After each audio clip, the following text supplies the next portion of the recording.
Good morning to all of you student. ठीक है, तो आज आपको इस लेक्चर में जो हमारे पास बचा हुआ कंटेंट है वो है पीएमएमसी इंस्ट्रूमेंट। ठीक है, परमानेंट मैग्नेट मूविंग क्वाइल। ठीक है, तो इसके बारे में हम डिस्कशन करेंगे यहाँ पे। तो आपका लेक्चर नंबर कौन सा? 15? अच्छा 13 है।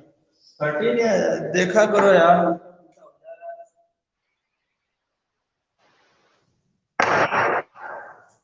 हमको लग रहा है तो आज के लेक्चर में हमें पीएमएमसी इंस्ट्रूमेंट के बारे में डिस्कशन करना है। ठीक है, तो अब अपना नोटबुक वगैरह तैयार कर लीजिए। मैं आप लोगों को इसके पीएमएमसी के बारे में तो इंट्रोडक्शन दे ही चुका हूँ। तो इसके बारे में जो थ्योरेटिकल चीजें हैं तो उसके बारे में इंट्रोडक्शन क्या है, कंस्ट्रक्शन क्या है, and producing of deflecting torque equation क्या है, तो इन सब के बारे में आज डिस्कस करने जा रहे हैं। तो आप लोग तैयार हो जाइए और चलिएगा इसको पीएमएमसी टाइप इंस्ट्रूमेंट के इंट्रोडक्शन में लिखिएगा। ठीक है, मैं मेरे साथ साथ चलते रहिएगा।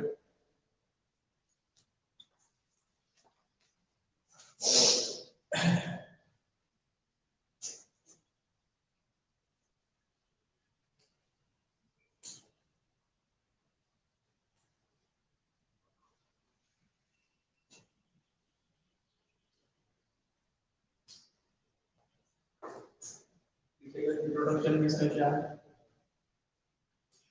इंट्रोडक्शन।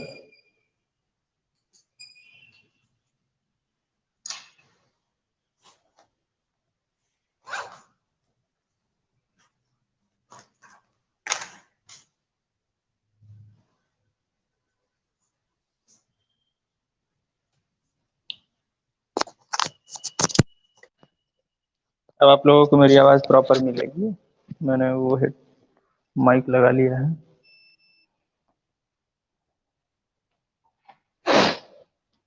तो लिखिएगा इंट्रोडक्शन में,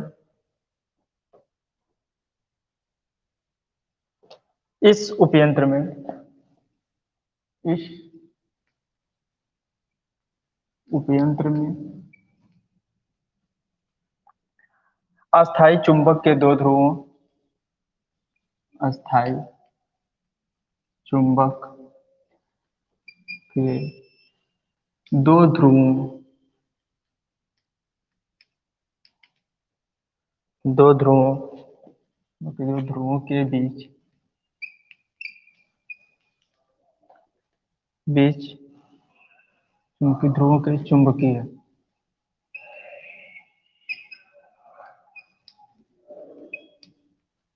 क्षेत्र के मध्य चुंबकीय क्षेत्र के मध्य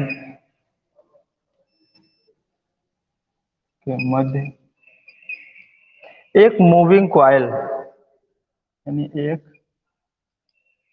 चल कुंडली, एक मूविंग कॉइल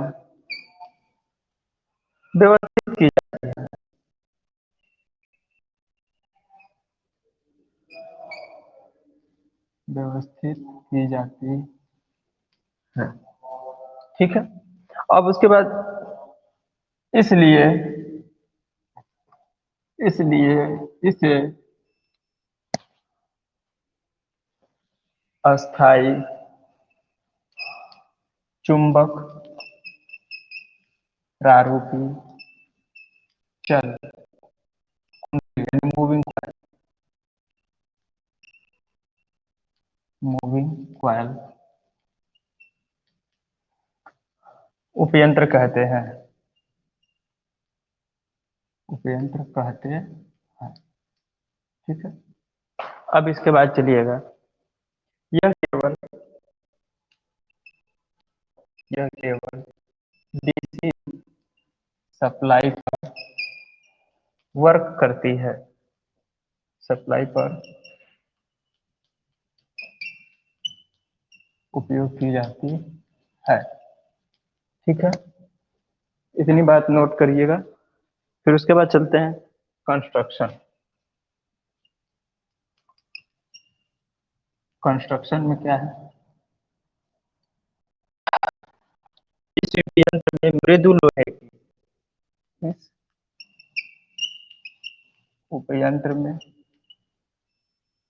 मृदु लोहे,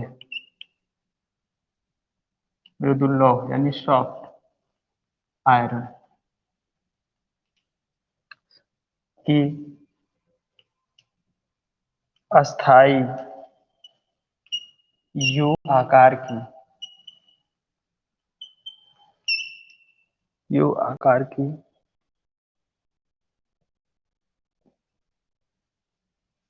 दो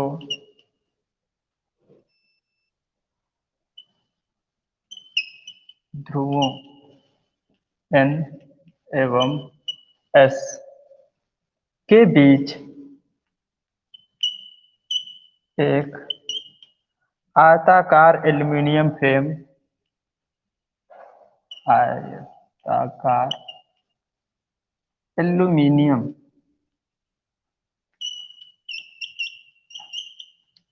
एल्यूमीनियम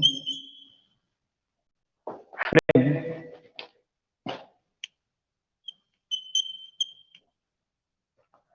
पर वाउंड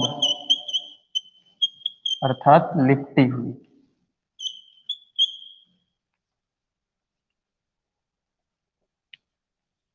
मूविंग क्वायल स्थापित की जाती है।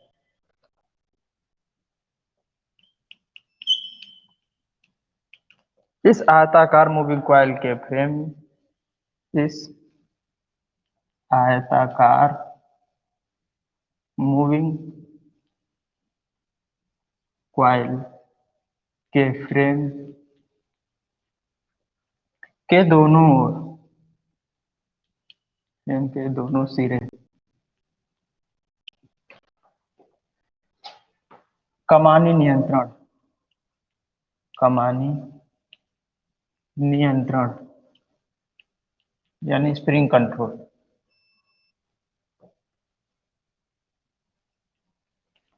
स्प्रिंग कंट्रोल से कनेक्ट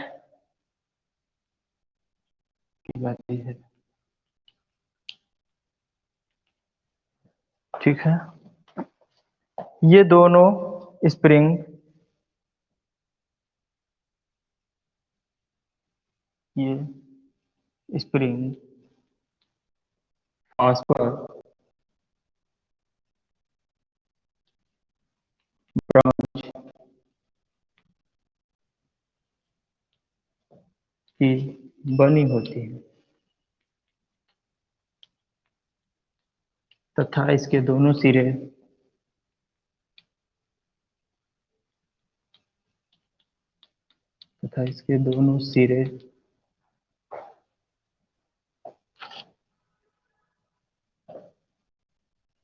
विपरीत दिशाओं में, विपरीत दिशाओं में स्पिंडल, स्पिंडल के साथ संयोजित रहते हैं, संयोजित होते हैं।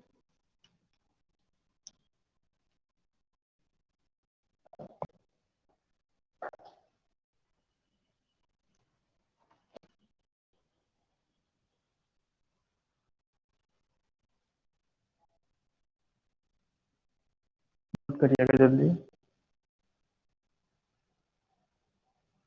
स्क्रीनशॉट लीजिए। स्प्रिंग कंट्रोल के दोनों सिरे jewel bearing, jewel jewel bearing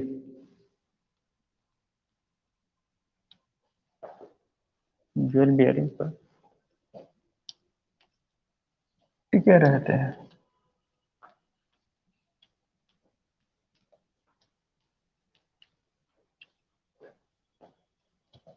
चल कुंडली के फ्रेम के मध्य मूविंग कॉइल के फ्रेम के मध्य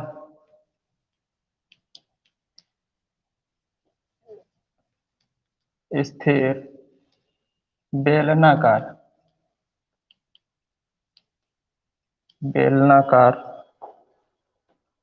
सॉफ्ट आयरन कोर बेलनाकार सॉफ्ट आयरन बेलनाकार या फिर कह सकते हैं रेक्टेंगल आयताकार भी। ठीक है। मृदु iron core soft iron core स्थापित किया जाता है।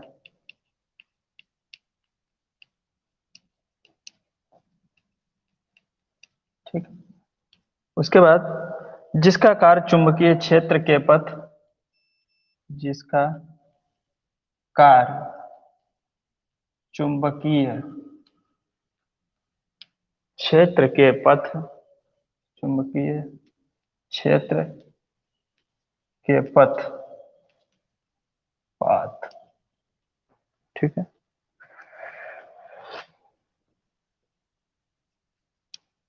के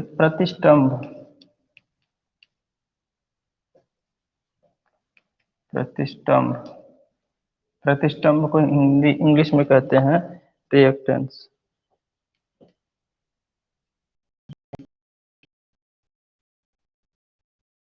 करता है।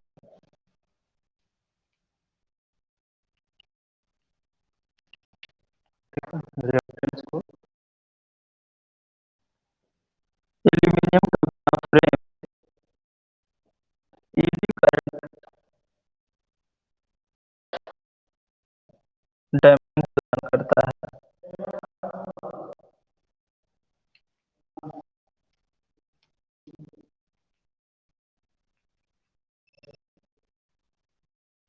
एल्यूमीनियम का फ्रेम करता है eddy current damping eddy current damping प्रदान करता है। ठीक। या उत्पन्न करता है। ठीक है। यू आकार के ध्रुवों के बीच यू आकार के ध्रुवों के मध्य यू आकार के ध्रुवों के मध्य एक क्षेत्र होता है। एक बेलनाकार होल यानी छिद्र होता है जो चुंबकीय क्षेत्र को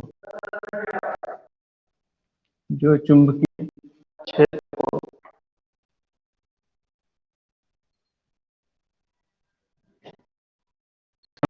बनाता है यानी यूनिफॉर्म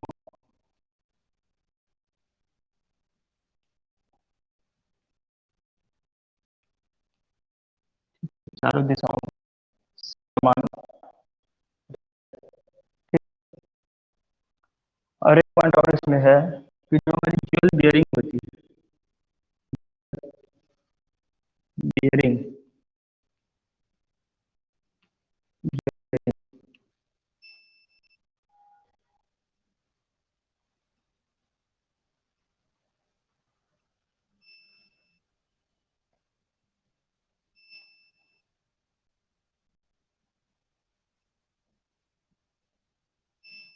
बताइए कमेंट करके। ठीक है। तो ये हमारा हो गया।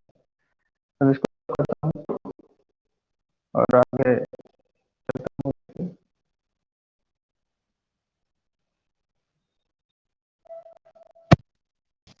अंकित कुमार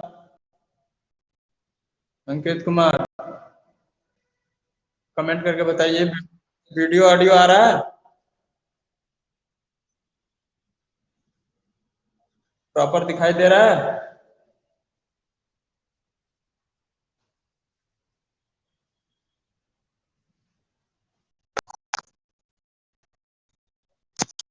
चलिए ठीक है, तो वीडियो ऑडियो आ गया है। तो कटवट के आ रहा है भाई, तो वो नेटवर्क प्रॉब्लम होगी। फिलहाल तो यहाँ से कुछ बच्चों का व्यू आ रहा है कि सही है। कृपया आप नेटवर्क क्षेत्र में बैठिए, आम के बगीचे में। तो ये हमने बना लिया फिगर, आप इसका स्क्रीनशॉट ले लीजिए। मैं इसको अब आगे की तरफ कंटिन्यू करता हूँ। सप्लाई से कनेक्ट किया जाता है, सप्लाई से संयोजित किया जाता है,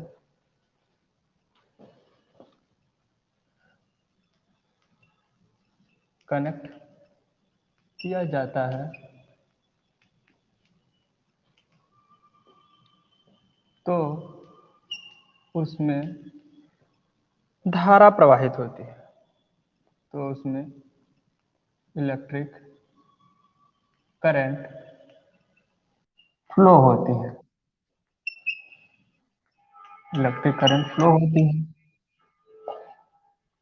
तो उसमें चुंबकीय प्रभाव के कारण, तो उसमें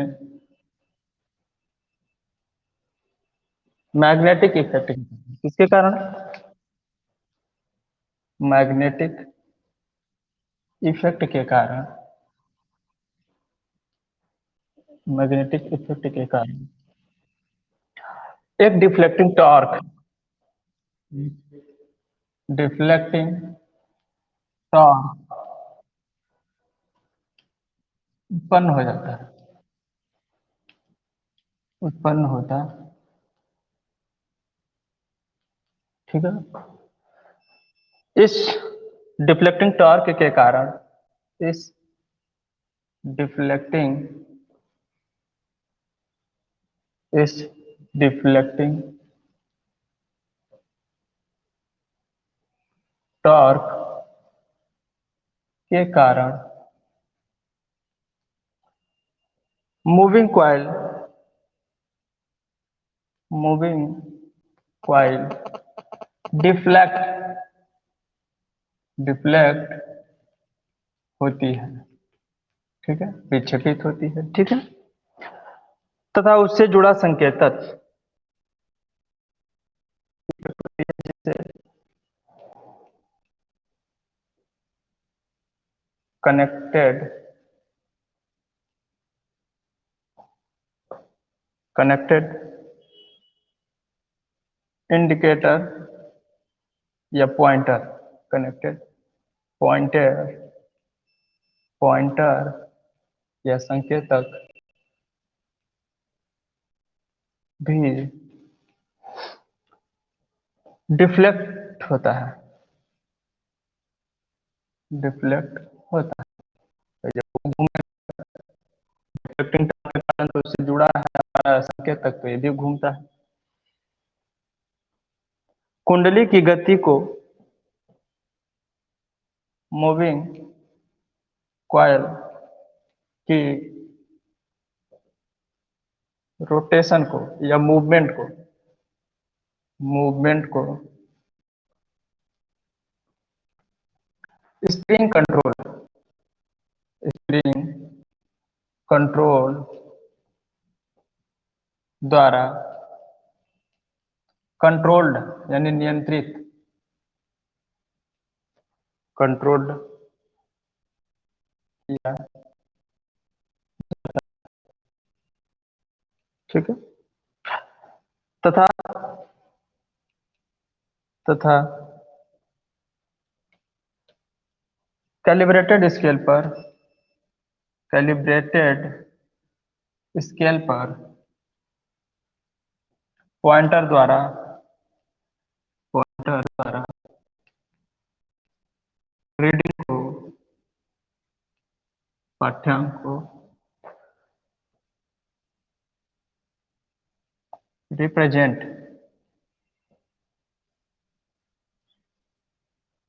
किया जाता है।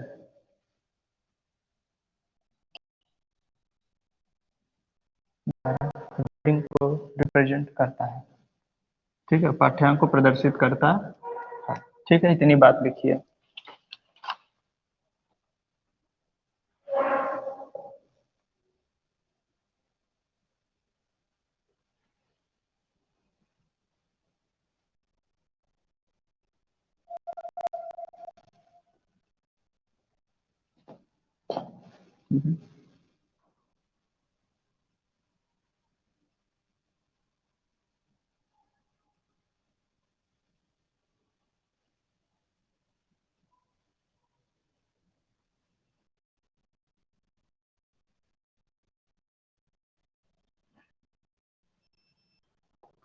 हमारा कोड हो जाएगा।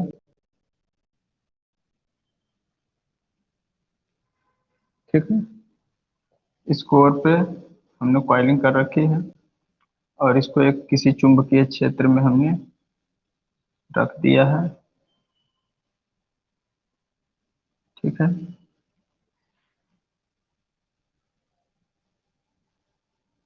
और ये मैग्नेटिक लाइंस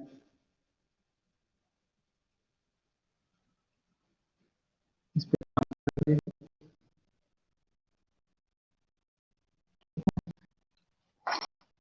तो इसके साथ जो हमारा स्पिंडल है इसको हमने बल बेयरिंग पे फिक्स कर दिया है। ठीक है, और यहाँ पे स्प्रिंग लगा हुआ है। ठीक है, और इसके साथ हमारा क्या जुड़ा हुआ है, इसके मध्य भाग से हमारा स्केल है। ये क्या है, स्केल है। ये हमारा परमानेंट मैग्नेट है, परमानेंट मैग्नेट।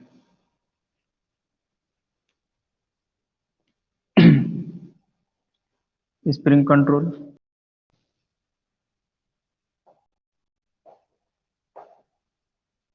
ड्रॉ कीजिएगा।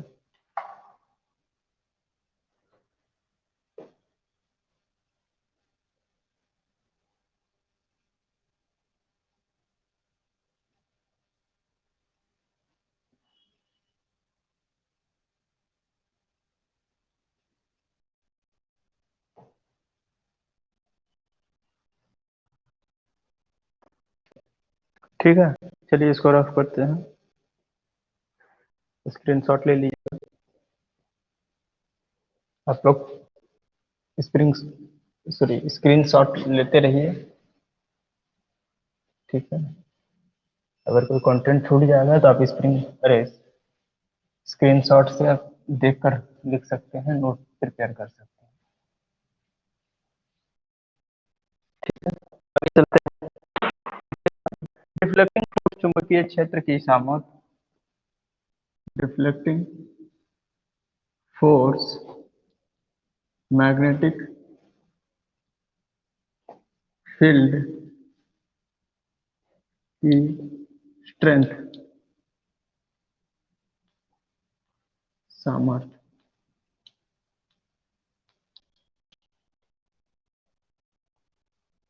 सामर्थ्य एवं चालक में प्रवाहित धारा आई एवं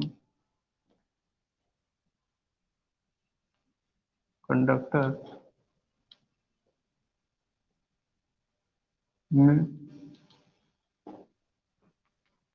फ्लोइंग करंट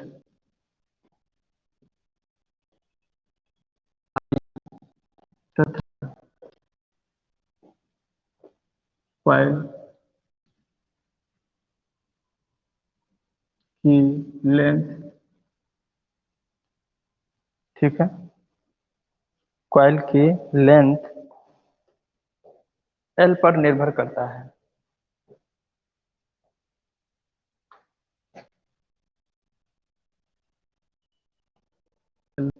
डिपेंड करता है कि हमारे कितने नंबर ऑफ टर्न है कॉइल की लंबाई कितनी है और मैग्नेटिक फील्ड स्ट्रेंथ B। ठीक है, मैग्नेटिक फील्ड में चालक पर लगाया गया बल मैग्नेटिक फील्ड द्वारा कंडक्टर पर अप्लाई किया गया फोर्स है ना, अप्लाइड अप्लाइड फोर्स क्या होता है, एन आई एल न्यूटन। क्या होता है, L B I N B I L newton. ठीक है,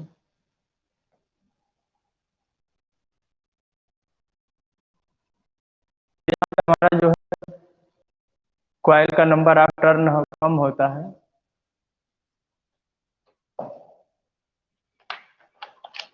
अब चलते हैं प्रोडक्शन ऑफ डिफ्लेक्टिंग टॉर्क। अब चलते हैं हम प्रोडक्शन ऑफ डिफ्लेक्टिंग टॉर्क, खत्म होने वाला है। Production of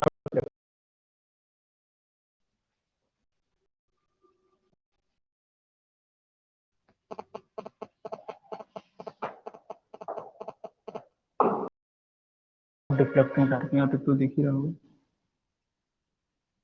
production of deflecting torque, तो डिफ्लेक्टिंग टॉर्क की उत्पत्ति कैसे हुई, तो इसमें लिखिएगा, माना,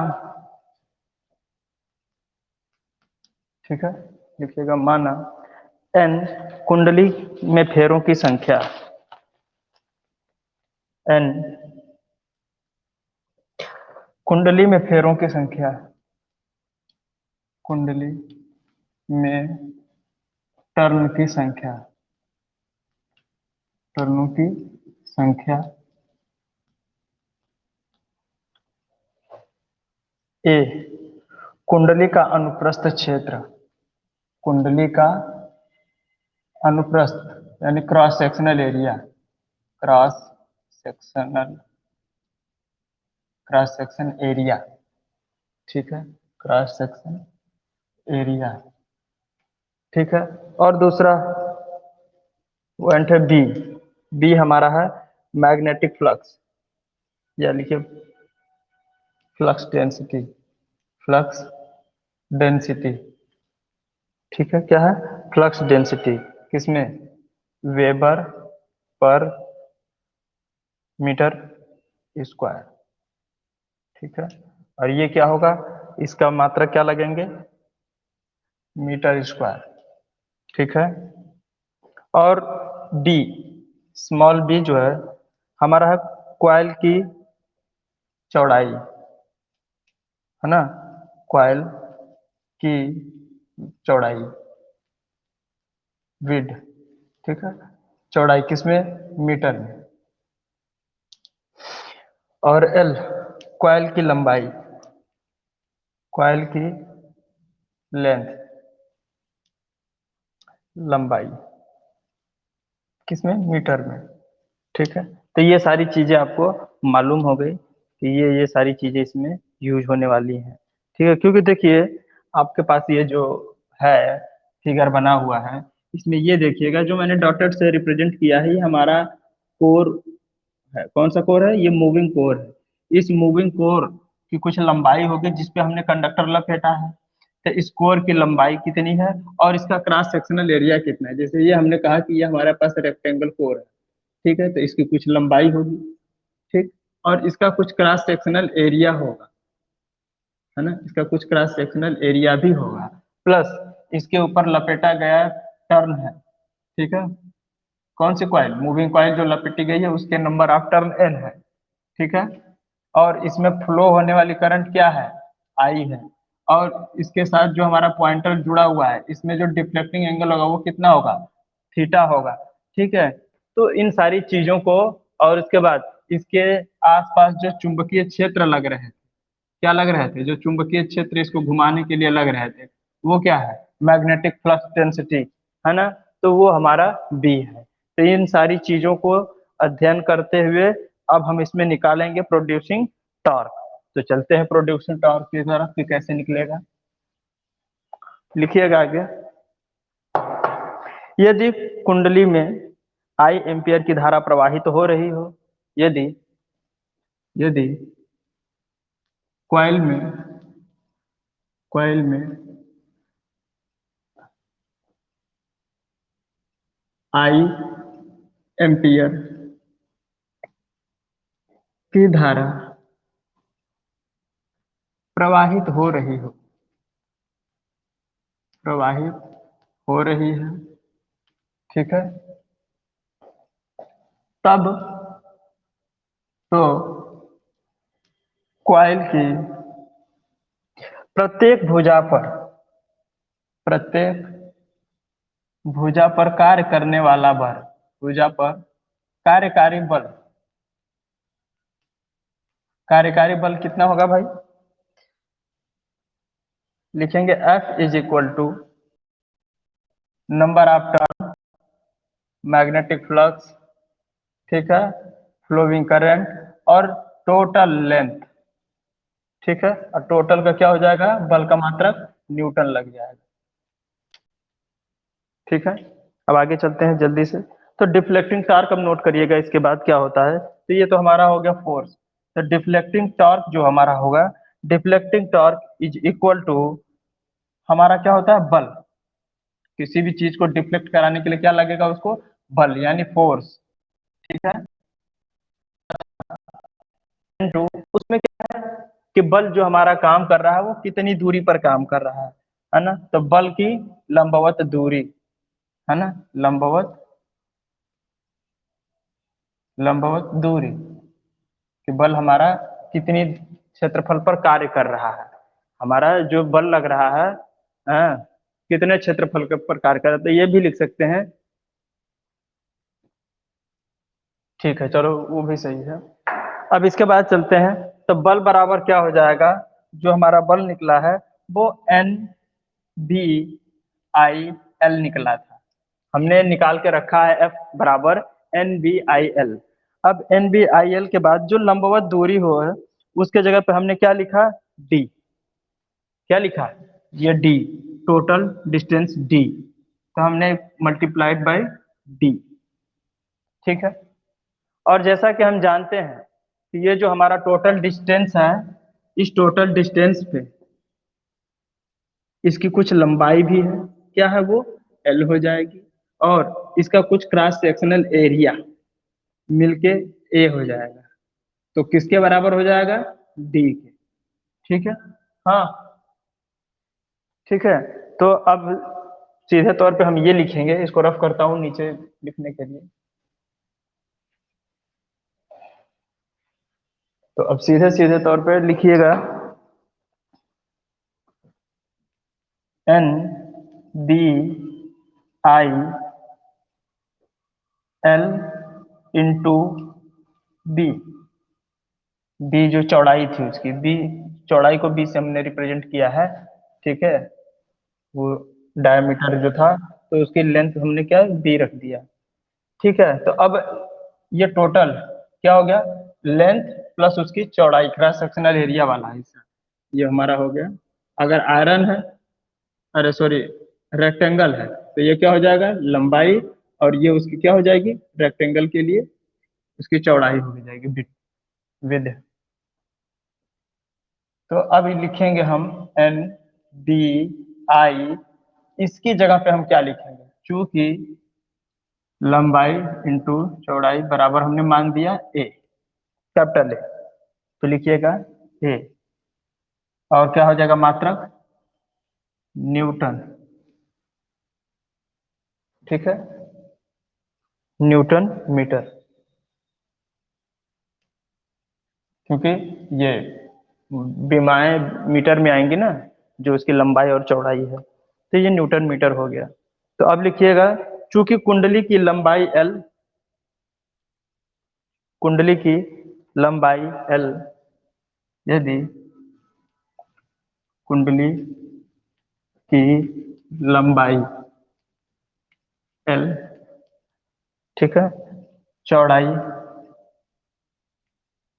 P, टर्न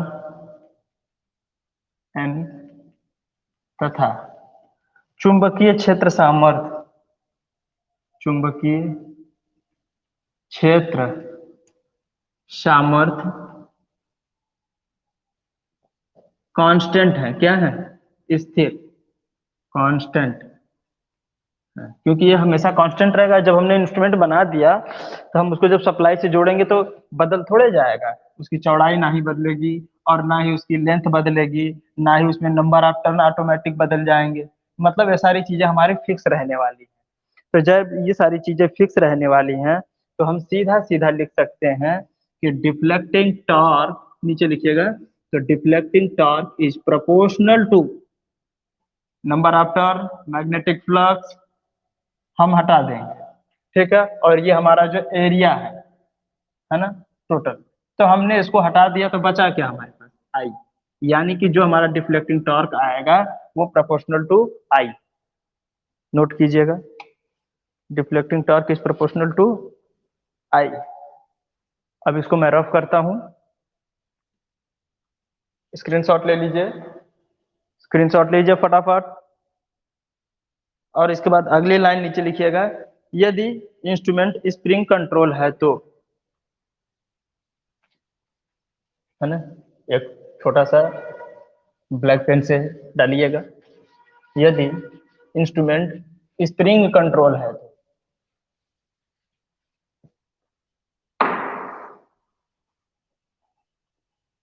तो डिफ्लेक्टिंग टॉर्क क्या होगा ना, स्प्रिंग कंट्रोल। तो डिफ्लेक्टिंग टॉर्क, डिफ्लेक्टिंग टॉर्क क्या होगा? Deflecting torque is proportional to क्या होगा? स्प्रिंग कंट्रोल के लिए हम क्या लिखते हैं? के थीटा, यानी कि टीसी प्रोपोर्शनल टू थीटा, ठीक है, टीसी प्रोपोर्शनल टू थीटा होता है। तो डिफ्लेक्टिंग टॉर्क जो है हमारा बैलेंस कंडीशन में कब होगा? बैलेंस कंडीशन,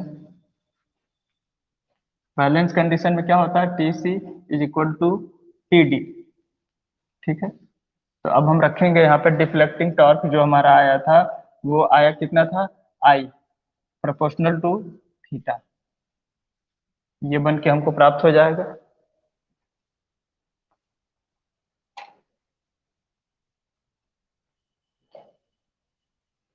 तो यहाँ पे लिखिएगा, इन उपयंत्रों में विच्छेद थीटा, इन उपयंत्रों में विच्छेद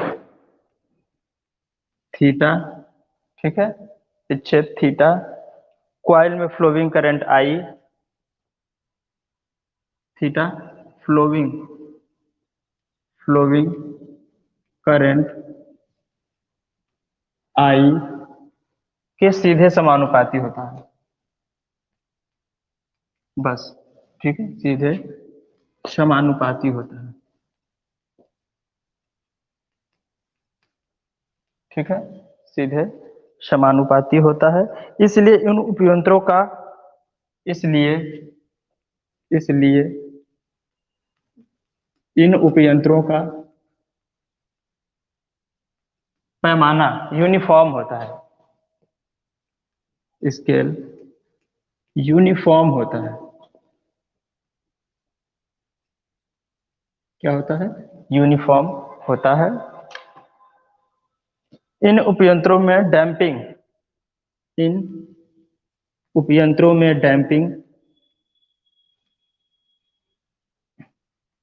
डैम्पिंग